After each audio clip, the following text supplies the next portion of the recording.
তো good morning বন্ধুরা, তোমরা সবাই কেমন আছো? আশা করি ভালো আছো, আর আমিও খুব ভালো আছি। জিলি গাঙ্গুলি ব্লগ চ্যানেলে তোমাদের আরও একবার স্বাগত জানাই। তো দেখো, আজকে আমি রান্নাঘরে তো চলে এসেছি। তো এখন আমি রান্না বসিয়ে দেবো। এই যে কড়াই বসিয়ে দিয়েছি, আর এখানে ফুলকপি আলু পোস্ত হবে, আমের চাটনি হবে, আর উচ্ছে আলু দিয়ে বেগুন দিয়ে ডাঁটা দিয়ে সব চচ্চড়ি হবে। এখানে কড়াইয়ের ডাল হবে, বসিয়ে দিয়েছি। তো রান্নাটা করে নেবো। আর এদিকে মেঘও উঠেছে, প্রচুর পরিমাণে মেঘ উঠেছে।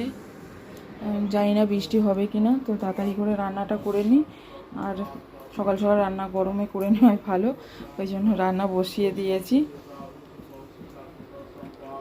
বাপরে।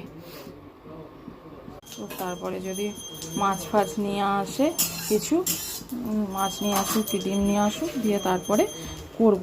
তো তাড়াতাড়ি